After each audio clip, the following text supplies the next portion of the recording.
on the BBC Sounds app, on your smart speaker, Play BBC Radio Surrey. and on your radio. The sounds of Surrey is BBC Radio Surrey.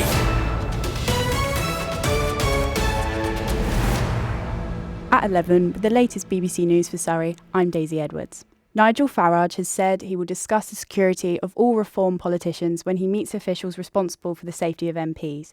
The Reform leader has offered the meeting after the killing of the party's immigration spokesperson, Anne Widdecombe.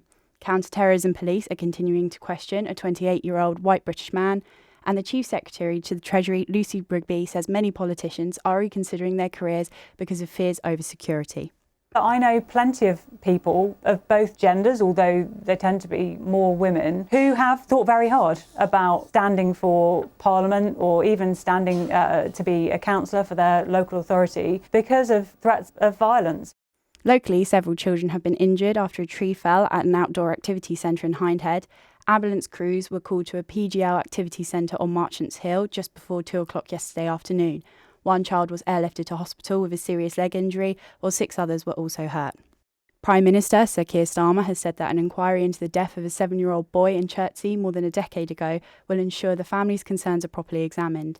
Zane Bangbola died during severe floods at his home in 2014. An inquiry announced yesterday will consider the circumstances of his death. His parents say he was killed by gas washed out from a former landfill site. An arts venue in Guildford has welcomed the government's plan to boost the UK music industry with a new support package. The Boiler Room will be among those to benefit from the Music Growth package. Dom Chapour, founder and CEO of the Boiler Room, says the share of the £15 million package is critical. It's tough out there at the moment, so I really welcome any funding that we can access and also other promoters and artists can access as well. We've been chatting to David this morning. He's visited every Wetherspoons pub across the country, including the newest one on the University of Surrey's campus.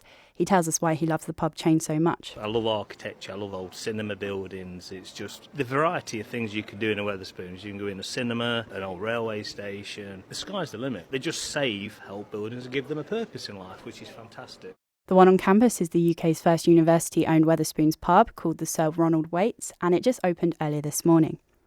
Meanwhile, we're told that buying more low and no alcohol beer this summer than ever.